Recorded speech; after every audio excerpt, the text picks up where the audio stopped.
Good afternoon, everybody. It's wonderful to be here. I really enjoyed hearing about the different programs. As Heather said, I am new to the region. I'm very honored to be part of the first speaker of the series. I've only been here a few weeks, and as was said, I've only actually been at Future Earth for about 3 weeks, actually. So full disclosure, I don't know all of the different exciting programs involved in the Future Earth Network, but I'm learning. But it was really important for me to come here today, even at this early stage in my involvement in this program, because I really, really believe that it is initiatives such as these, working across disciplines with local government, with federal government, with the private sector and civil society. It is at this intersection of bottom-up actors driving change which are the engine of transformation, which I believe will lead us to global sustainability. And thus the title of my talk today. I will say that, in theory, a bottom-up approach to global sustainability is quite challenging, but in practice, I believe it's actually the only path we have. So with that, I wanted to share with you how I've organized my talk, and I realize that this is not animated, which concerns me about the rest of the talk. But we'll see how this works. I've organized my talk into 3 sections. The first is talking about shifts in approaches to global sustainability that I've seen over the last 30 years. The second is, given the shifts that we've seen over the last 30 years, what is needed? What do we need today to accelerate the transition to global sustainability? And finally, I want to talk a little bit about what Future Earth is doing to drive transition to global sustainability. So shifts to global sustainability over the last 30 years. Let me say, why did I choose 30 years? Well, there are 2 reasons. In reflecting about what to say, I thought back on the years that I've been engaged on this issue, and that's about 30 years. And so that was the initial reason. But then I realized it's actually a really good there's another good reason, too, that is exactly 30 years ago that the first UN report on sustainability, the Brundtland Report, came out that really set a global path to linking environment and development for global sustainability, and really launched the term and the concept in a global way.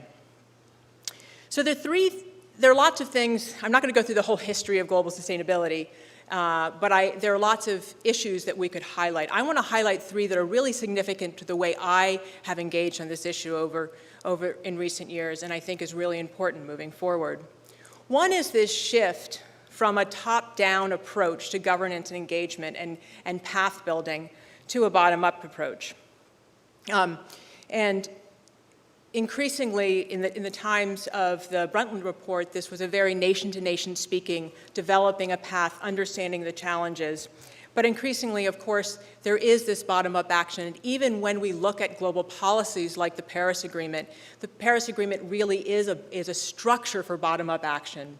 And we wouldn't have gotten there if there hadn't been that momentum at the city level, at the private sector level, at civil society. And now we have a structure for those bottom-up actors to actually make a difference. Similarly with the Sustainable Development Goals, which was brought together very differently than the Millennium Development Goals previously, a very bottom-up approach, and again, a structure for bottom-up actors to drive this forward. The second issue that I wanted to highlight that has been sort of this shift from what was primarily in the past sustaining the supply of resources to meet human needs, to a shift towards sustaining systems. Those systems, food systems, ecosystems, biological systems, and social systems that are so fundamental to human health and well-being. Again, going to the sustainability goals, in contrast to the previous Millennium Goals, these focus on these cross-cutting systems that are underlying food, poverty, health, looking at our health systems, looking at our energy systems and at ocean systems. And this challenge of looking at the whole system as opposed to simply the supply of services and goods. And even looking beyond the different particular systems, but thinking about the whole Earth systems. And so not just the supply of resources, but how the collapse of broader biophysical systems could undermine the sustainability and of societies across the globe. The final shift that I wanted to highlight was the change in the knowledge systems from what used to be the knowledge systems driving the global sustainability and agenda being really sort of expert systems, expert knowledge systems, to what I have called sort of post-expert knowledge systems. And what I mean by that is, with the digital revolution, there has been this real shift from a centralized production, expert-driven knowledge production and consumption approach to a more decentralized approach of where all voices can get equal airtime now. And there's a broader distribution of discussion and production and use of knowledge from various different parts of society. I wanted to spend a moment on this because I think it really is, all three of these factors are really important, and this is very important in how we as scientists engage in the world in trying to drive change.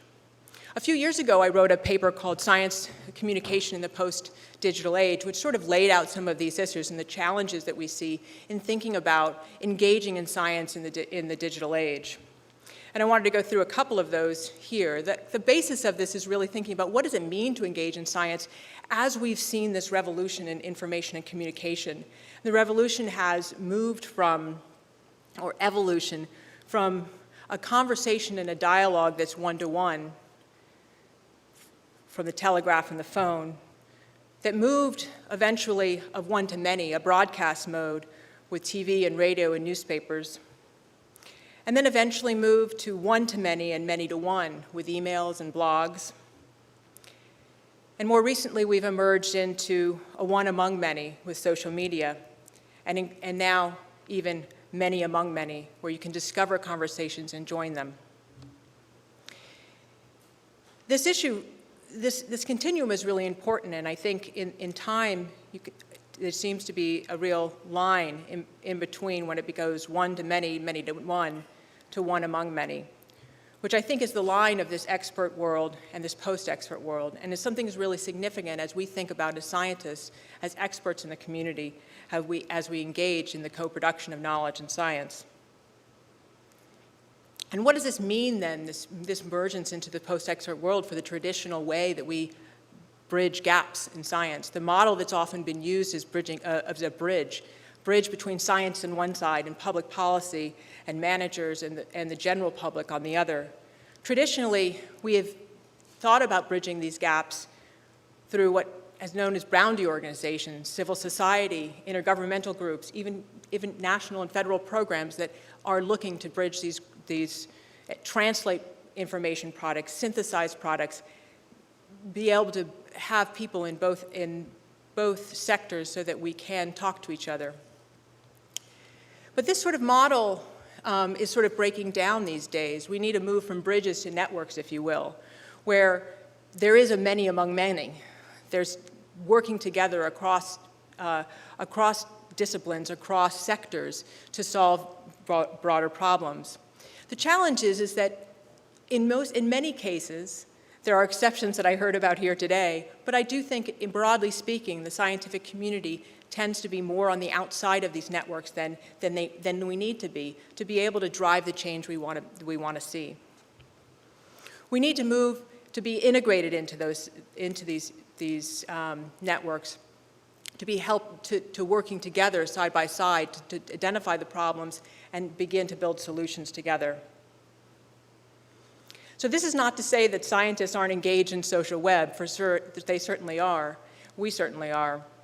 The challenge, however, is that the networks online, there's very little overlap from the scientific community online and the non-scientific community. And thus, the solutions that are being created aren't integrated. And as a result, the digital age, while it is a very powerful tool, in many ways may be leading to isolating the scientific community more extensively than previously from the broader broader societal networks. So thinking about these three components of this shift in global sustainability, this shift to bottom-up sustaining systems in post-expert worlds, what I'd like to do now is shift and think about, given this new approach, these new conditions for addressing global sustainability, what is needed today to accelerate the transition to sustainability? Now, I'm not going to cover all that's needed, but I am going to highlight 3 points that I think are really critical. The first is that private sector, local government, civil society, these bottom-up engines of innovation, of transformation that I really believe will put us on and can put us on the path to global sustainability. They need whole information about the system, the whole system, the Earth system, the social and economic systems, to be able to target their energy, their sources of innovation to the problems that will drive us to the solutions that will have an impact at a global scale. And the second issue is that all of these different sectors, while it's powerful, there's a powerful engine of transformation that can be come from the bottom up. We can't just let 1,000 flowers bloom. 1,000 flowers blooming in and of themselves isn't going to solve this problem. We really do need, these different actors can't work independently. They can't work in isolation. We need to build public-private partnerships. We need to bring collaborative networks that can work across disciplines, across sectors, to be able to drive the change at the pace we need it. Third, if you believe the first 2 points that I made, then the third one is essential. And that's because public-private partnerships and collaborative networks isn't necessarily easy to do. It's not easy to do in academia. It's not easy to do in civil society. It's not easy to do in government. So what we need to do is to think about what are those barriers, what are those institutional and cultural barriers that prevent us from doing that, and begin to break those down so we can scale these kinds of work. So I want to say a few words about each of these. So in the context of climate, cities are the sort of drivers at the forefront of so much of this work these days. This is the map of the Compact of Mayors with 7,500 cities of people working together and driving change, not just independently, but finding various different avenues to collaborate and learn from each other. And similarly, there are many different partnerships with business. This is one, but there are many others. And these different independent actors that are driving change, subnational and non-state actors, have many tools and are actually building the tools to be able to make a change. There's an exponential growth in technologies, for example, in clean energy, in solar and wind, that is driving and has a great potential to help us move forward at the speed that we need to address global climate change. But there's also exponential growth in technologies in terms of Earth observation and computing power that can all of a sudden allow us to see the whole world system in a way and analyze it, not just in one lab in a big university, but people all over the world have that power if the tools are there. But the innovation and the exponential growth in innovation, I'd say, is not just in technology. It's also in social systems. It's in economic systems. And a lot of that is driven by the changes in how we produce and consume information. But that has allowed the growth of innovations in society, in how we govern and manage and work together. The challenge, of course, is that while there are all these tools that are out there and exponentially growing to address the challenges, we're faced, of course, with a huge growth in our human pressures on the planet.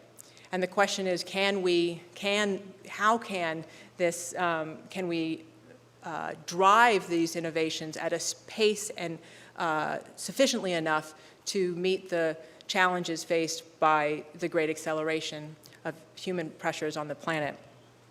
And especially, how can we do this from a bottom up? How can these independent actors, all with the energy, with the tools and the resources to be able to make a real difference, work together to address the global challenges for the biophysical system, but also the social and political implications of the changes that are coming from these? This is where science comes in.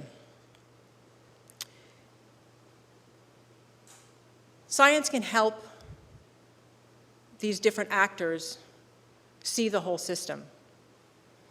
I talked about some of the tools that allows a broadening of the tent of people engaged in these problems.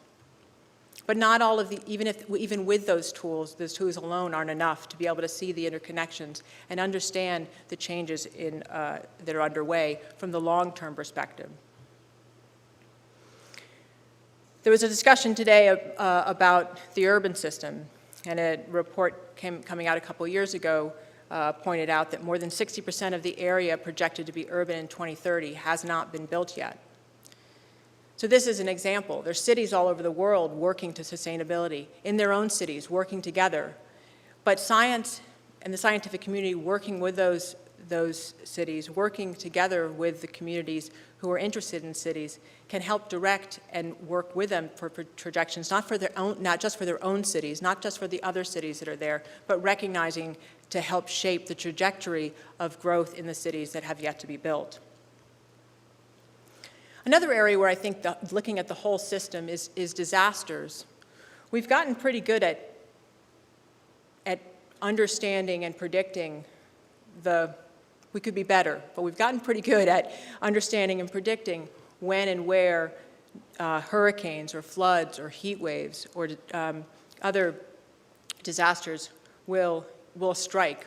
And even pretty good at working with those communities to mobilize resources to be able to manage the disasters in many regions.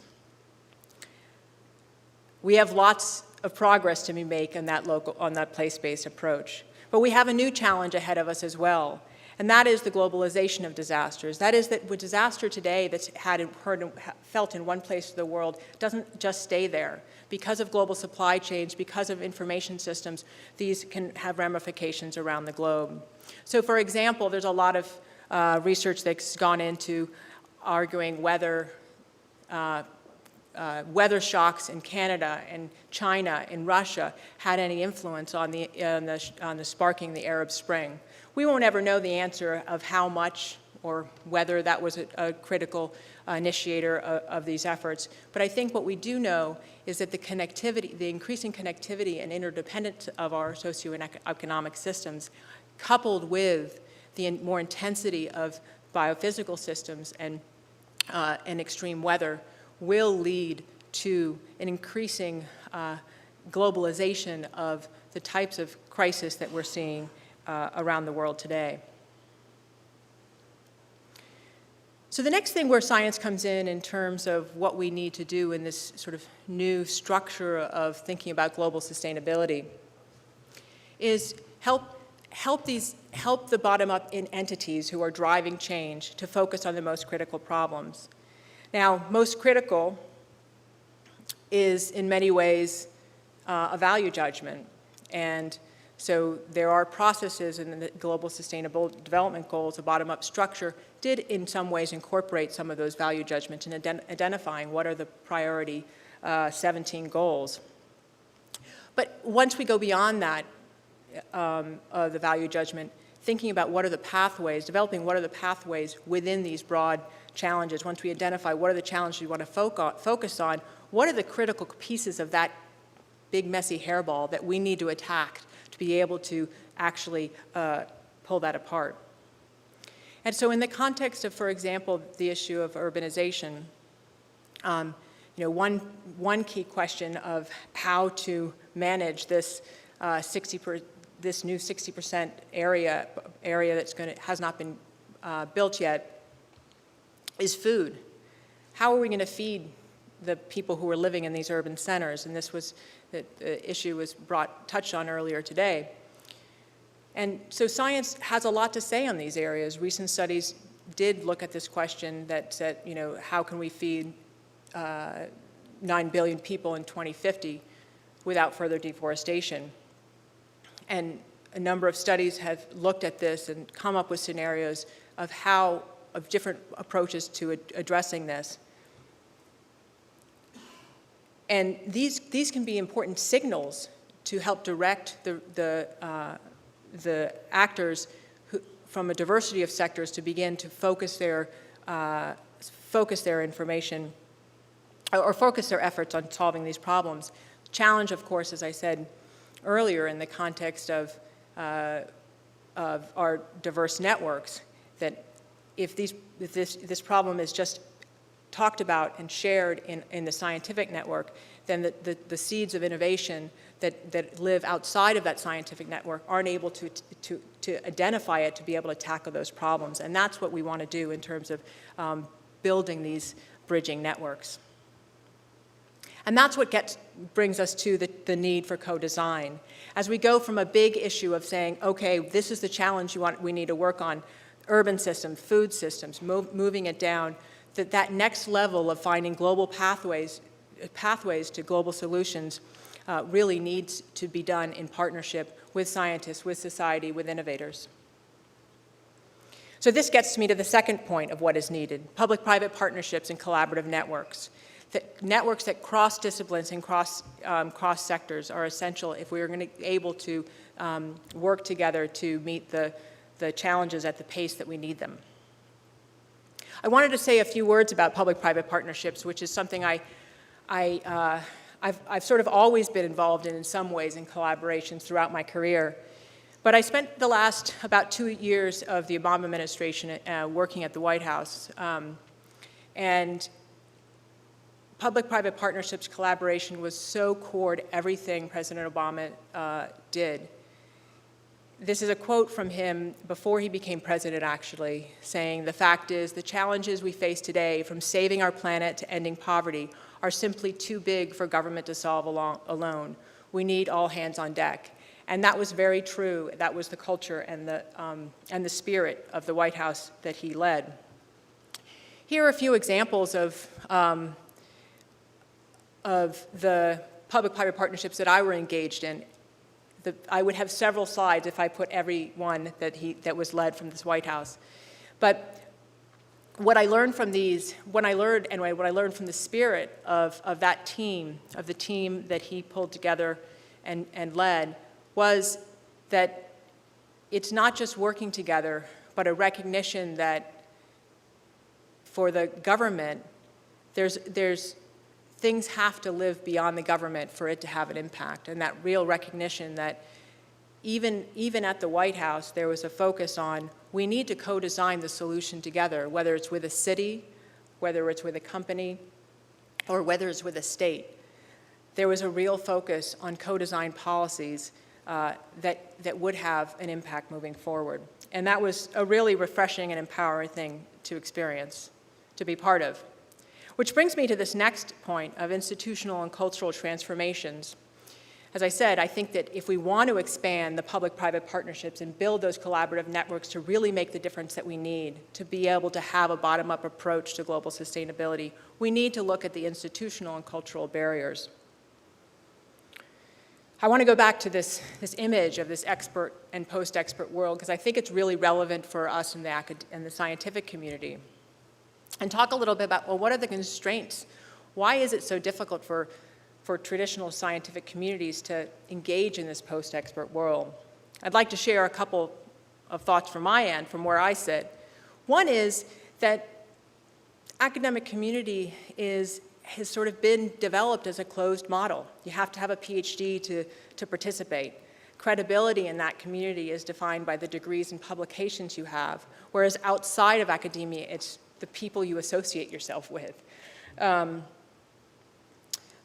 There's an insulated reward structure. Rewards do not include work beyond the walls of academia. And finally, there's a limited time. Who has the time to do anything that doesn't lead to that important publication that gives them the rewards and in turn inside this closed community model? So how do we break down these barriers and build institutions that enable a bottom-up engines to drive the change we need?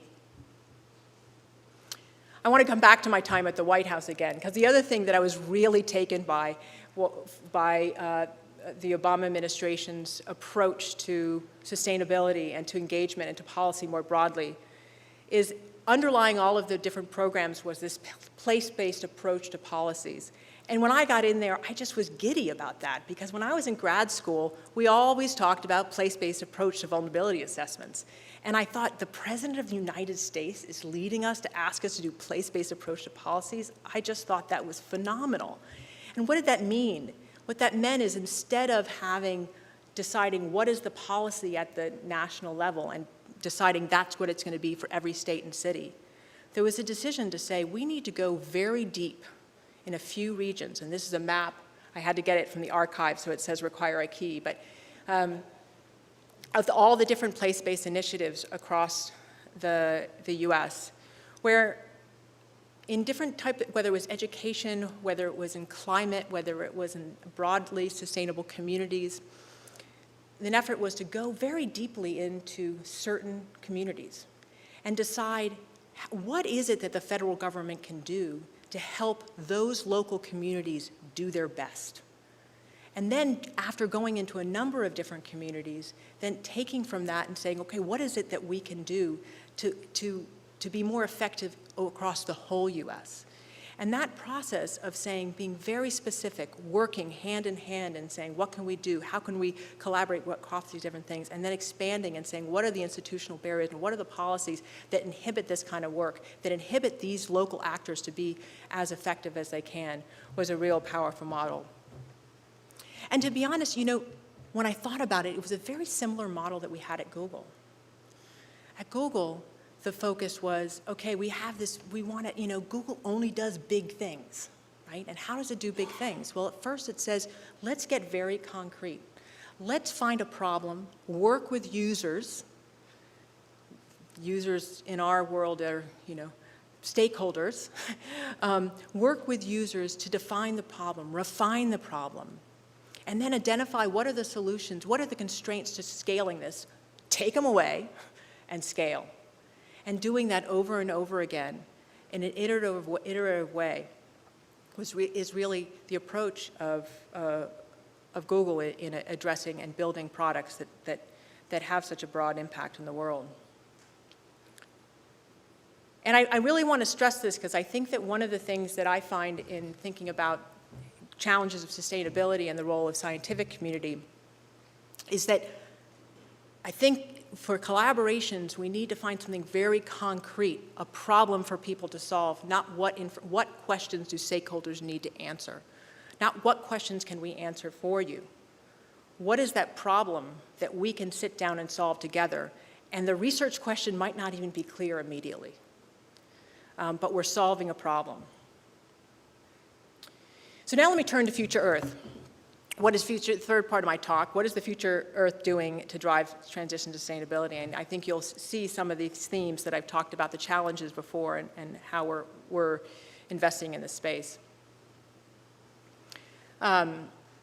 So for those of you who don't know Future Earth, we are an organization that supports research, innovation, and collaboration to drive transformations to global sustainability.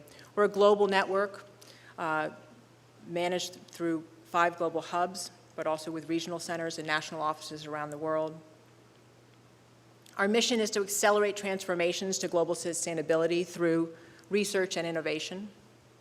And we do this in 3 ways. 1, we facilitate, synthesize, and amplify research to scale solutions across sectors and geographies. 2, we build networks and mobilize capacity to collaborate on solutions-oriented research and innovation that catalyzes action. And 3, we foster cultural and institutional norms that enable and support interdisciplinary and multi-sectoral research for global sustainability. So I want to say a few words about each of these and give some examples of what we've been doing in this space. At the core of our work are the global research global research projects. These are projects of collaborations with people all around the world working on global environmental change issues, and I expect there are people in this room who are involved in various ones of these. This is the Global Carbon Project, Global Land Project, Program on Ecosystems and Society. And there are a number of global collaborations that are really, as I said, much of the foundation of the work and that we build on in our other efforts.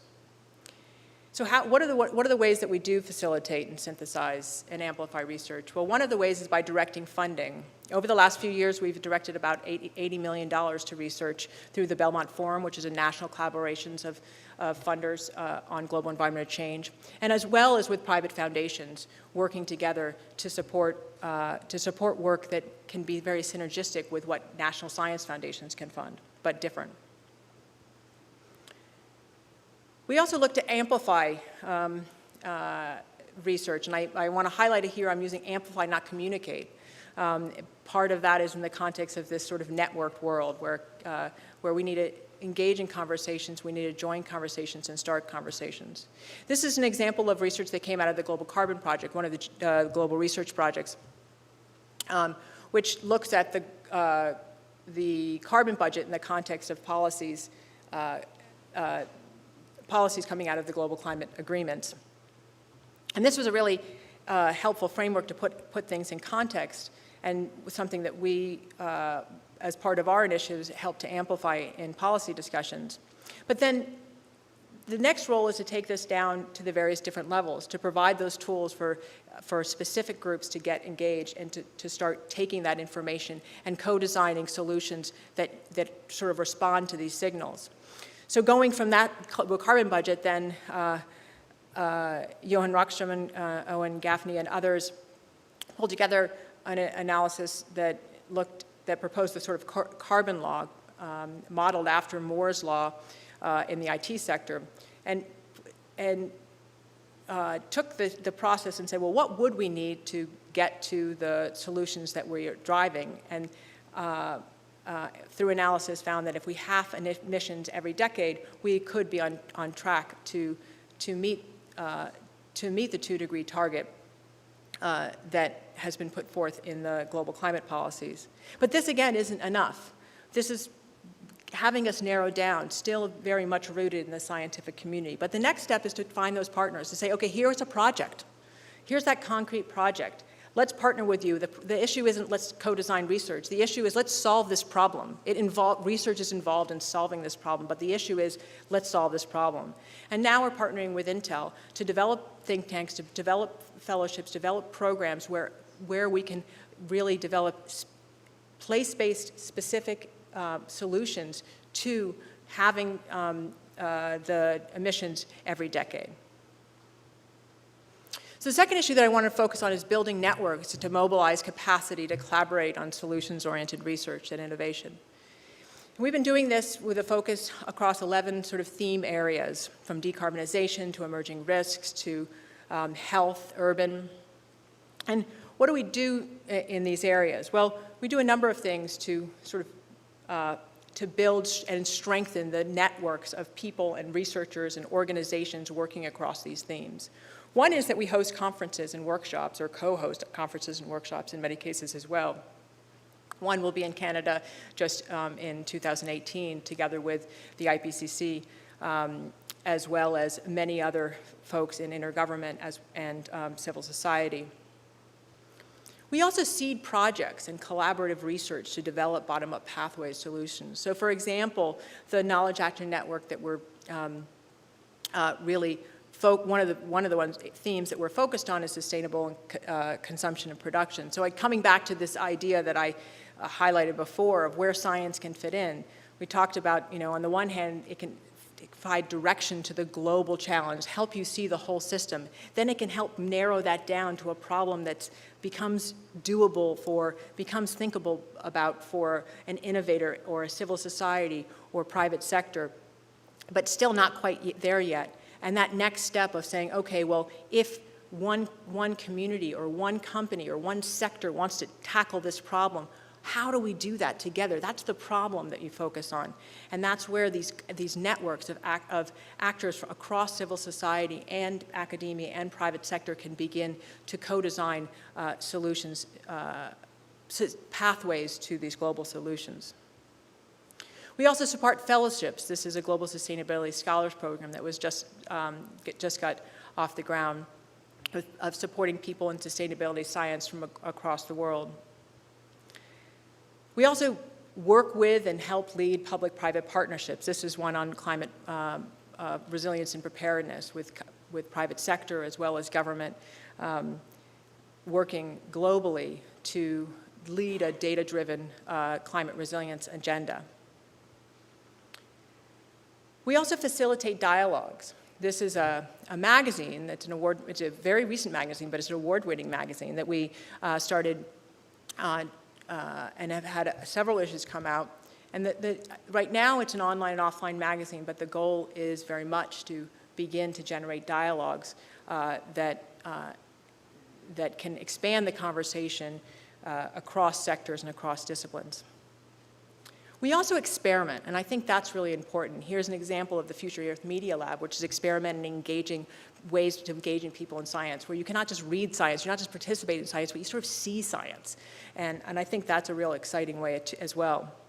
And we're also experimenting with platforms that can bring people together to begin to develop scenarios of change, to bring people across the globe to think about what are the risks that are coming together in the next weeks, months, years, to be able to begin to see things that maybe traditional scientific models don't see. And so the final thing in terms of the things that we do is this foster cultural institutional norms. And this is a challenging area. I'm not going to go into it. I would love to talk with all of you about how you're addressing this and how we can work together to address these. I think it's a huge area and arguably one of the hardest of the three. So I'm going to leave it at that and come back to that, and that's a conversation for the post-talk mingle at the end.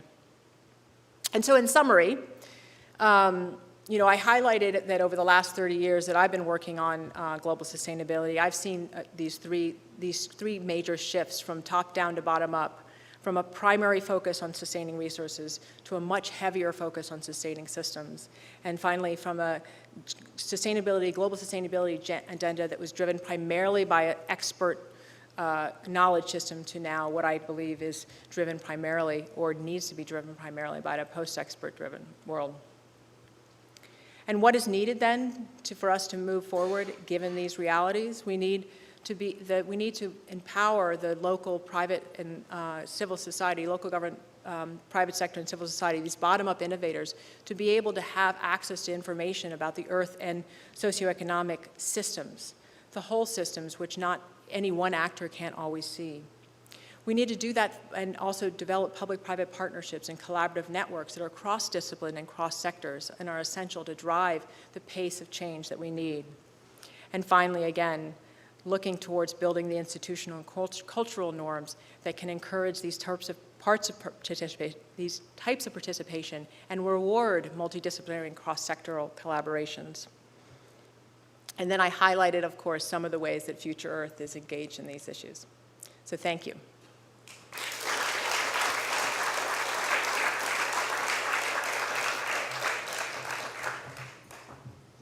Happy to take questions? Or? Yes. Okay. Thank you. Yeah, go ahead. We'll do the small dance here. Thank you very much, Amy. That was absolutely fascinating. I have lots of questions, but we'll open it to the audience for either questions or comments. If anybody has anything that they would like to share or ask Amy. And if you could speak into the microphone, which is coming down there, then we can record it. Sort of. Luers, I really enjoyed very much your presentation. It was really illuminating. I had a question myself about the expert, non-expert shift that we see, because at the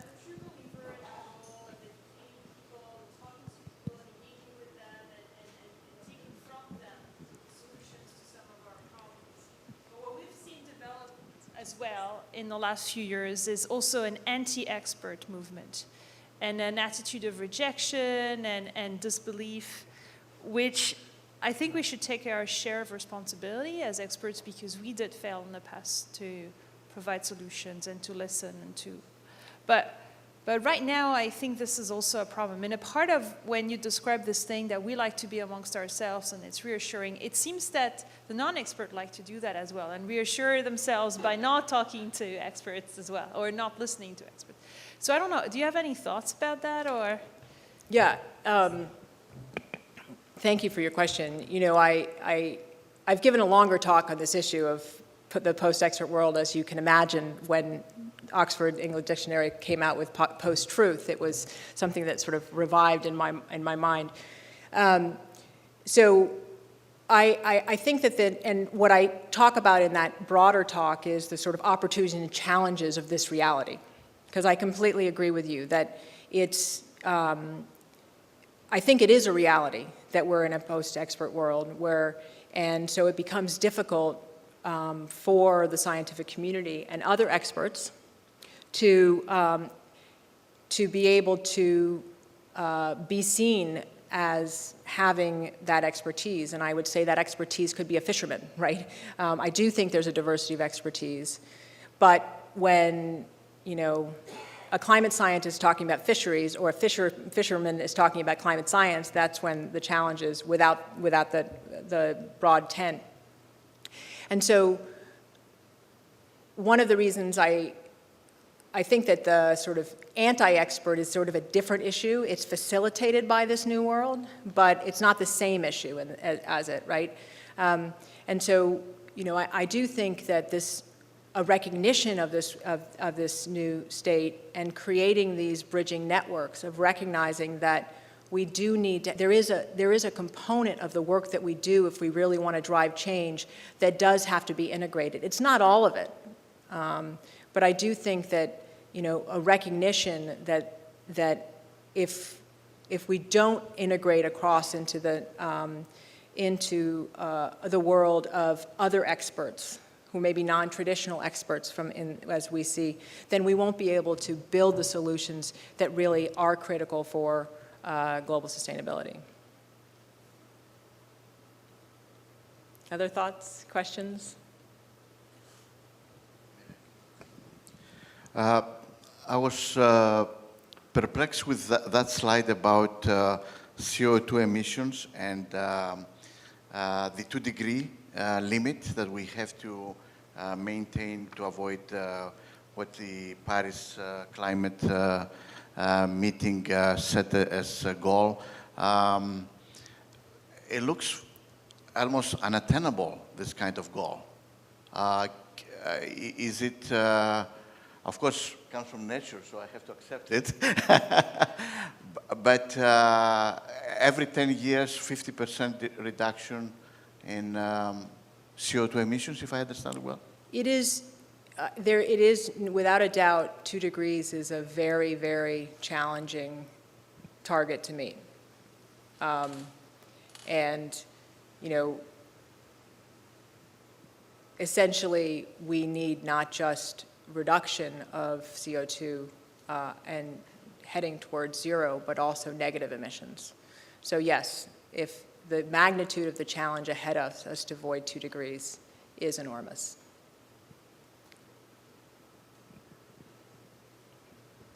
Thank you, Amy, for a fascinating talk. So you've been invited here today to McGill, and McGill is going through its own transition to a restructuring, a reorganization about how it wants to contribute to the sustainability challenge. I'd like to hear your thoughts about the role of universities moving forward and how universities might best be able to contribute to that dialogue, the sustainability dialogue, but to meta-networks like Future Earth. Yeah, I mean, as I said, I really do believe that it is universities working with civil society and federal government and national government that can, and local government that can really be the engines of change. And I think that part of that is through building public-private partnerships and networks that can collaborate together. One of the ways that in the short term that can happen is really bonding together to say, how do we provide the institutional and cultural transformation to make this happen at scale? For example, I think one of the things that has to happen to do that is senior leaders who are really respected in the traditional scientific community, they should be giving awards to people who are doing things at that multi-sectoral, cross-disciplinary, cross-sectoral, transdisciplinary research, to acknowledge that, yes, we believe this is important and we want to reward it. And working together across, I do believe I'm sort of an organizer at heart. My first work was really in community organizing, and I do believe that ability, the power in numbers, if universities come together and work together to say, how can we change and make changes in the reward system so that we can do that work, so that you can do that. I'm assuming you are well beyond tenure. I loved your presentation, but you can get the researchers who are younger researchers to engage in that work. That might be hard at this stage given the institution. So I really believe that looking at that institutional and cultural shifts within universities is a huge area that can happen. And more specifically engaged in Future Earth, I think one of the things that I feel is so core to what we do, what I believe is our mission is to begin to help build those bridging networks, right?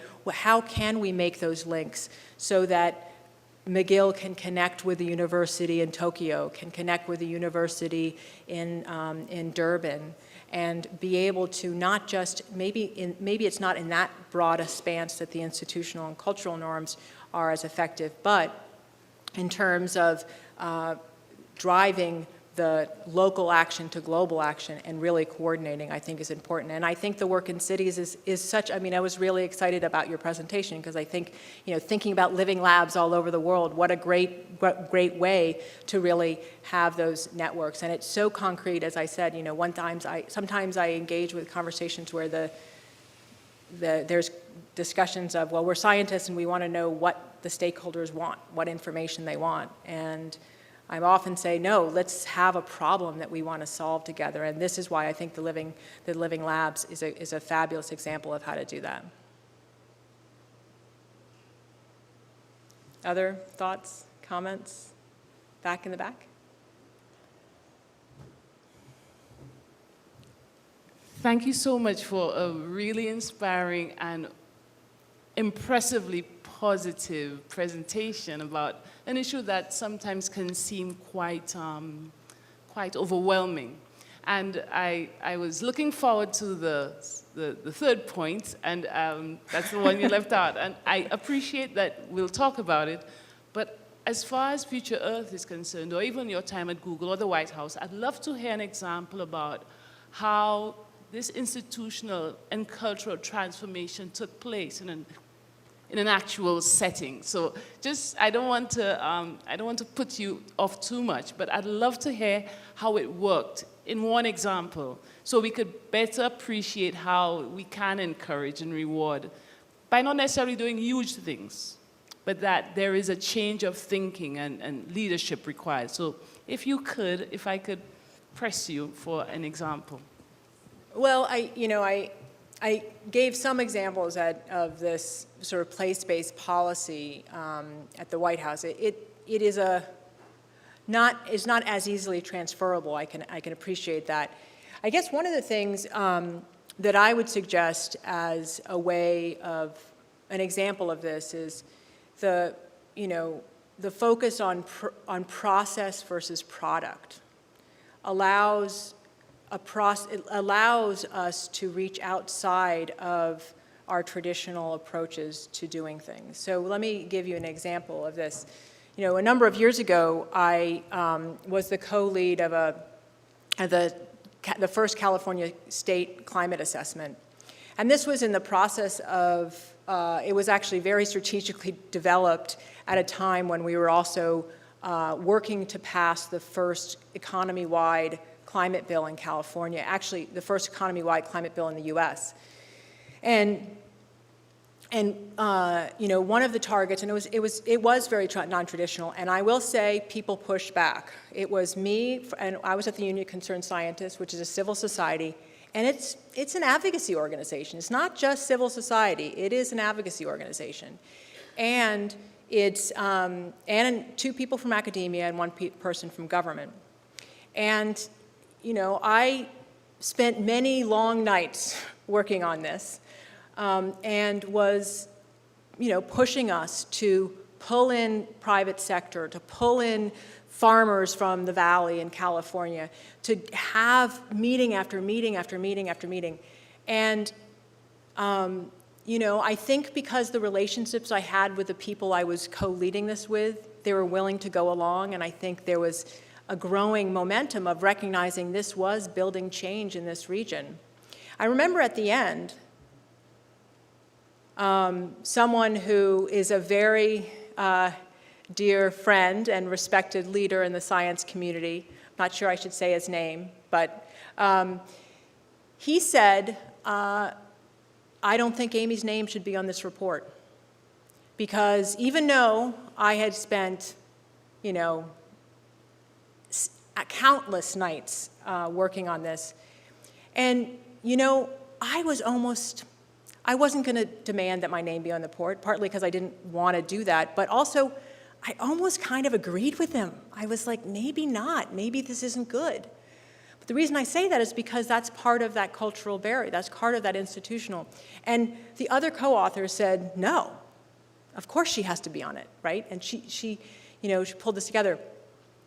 And I think that, you know, I think about the way that assessments are done today. This was about 15 years ago, I think, 12 years ago, 13 years ago. And I think there's been a lot of change about how assessments have even done. It might not seem that odd now, but a co-author of, you know, a lead coordinator of a state assessment whose major affiliation is with a civil society organization is unusual. And it was certainly unusual 12 years ago. But I think now the core way that that state does their assessments is very integrated. So I think that, you know, the report won awards, but, you know, as I've said to others, what I know is it wasn't really the report. It was the way we did that report. It was the process that we did that report that not only influenced and brought together communities to make the change, to help build a voice, a diverse voice for climate action in the state, but it also changed how the assessments were done in the state moving forward. So that's, not sure that touches on it exactly, but it gives an example of, I think you need to actually get concrete about things to be able to see the institutional change. I think there was another question right in the back there. Yeah. Actually, it's adding to that question about the institutional and cultural transformation. Like you mentioned about the global trend about sustainable research from like top down to bottom up. And the classic example I can come up with is about the Alibaba business, which is led by Jack Ma, which is one of Chinese successful businessmen. He kind of, his mission is to help the small business to have a success. And I think that, I don't know whether Future Earth has like this kind of cooperation with those business so that, because like they run business for small private sector, and I see a lot of change throughout China because they're kind of like work with community and spread the impact throughout every corner of China by this small business. And I found maybe it's possible to apply this to sustainability transformation. And I wonder what's the, like, what kind of cooperation Future Earth plans to do and what kind of challenge Future Earth has come across and maybe ask for help. Yeah. So thank you. So just so I understand the question, is the question principally then about collaborations with private sector, with business and small business? Yeah. So you know, I mentioned this initial collaboration that is just getting off the ground with Intel. I talked about the public-private partnership that we're involved in which is involved with a lot of big and small companies working on data and climate resilience. So we are engaged and are increasingly engaged with the private sector in trying to identify problems that we can help drive together. And it's certainly something that we want to do more of. I think that in terms of the limitations and challenges for doing that, having sort of been in the private sector, I think one of the challenges is that we have to go into those partnerships and build those relationships, as I said before, around specific problems, not around specific issues. So we need to address, you know, sustainable consumption and production, but we, you know, want to develop a path so that Cargill can be engaged in, you know, something very specific that they say, oh, we care about that. We want to help solve that. So, you know, for example, someone who used to be on my team at Skoll, who now runs the water sustainability program at Facebook, and she's come to me and said, you know, I really want to do the right thing in these communities that we're building new data centers in, but we don't have the information, we don't have the knowledge, we don't have the data to be able to actually decide what are the thresholds, how should we be, what should we be doing, what should we be thinking about first before we invest invest and develop things in a certain space versus in somewhere else. And that's a problem. That's a problem that we can say, oh, okay, if that's the problem you want to solve, and that's the problem that Google wants to solve, and LinkedIn wants to solve, and all the other companies with big data centers, then maybe that's an area that we can get together, not just to solve that problem, but to begin a dialogue to be able to solve all the problems that sort of unfold in that. So I think the collaboration has to come around solving problems rather than addressing issues. So, Polly, over. Yeah. Thank you so much. I just have, well, before we go, I have one question. Oh. I'm sorry, don't escape. No, that's okay. So you've just arrived here. You've been here approximately 2 weeks. A little more than that. Okay, good. In that case, you'll be able to answer this question. Is Everybody it a geography who comes question? in, no, can you ski? Oh, I can ski. No, it wasn't that okay. question. Everybody has a vision when they come in as in a leadership role. Do you have a vision that you can share with us for what you would like to do with Future Earth, where you see it going, where you see its strength being overall? Well, I hope that my talk sort of answered that question.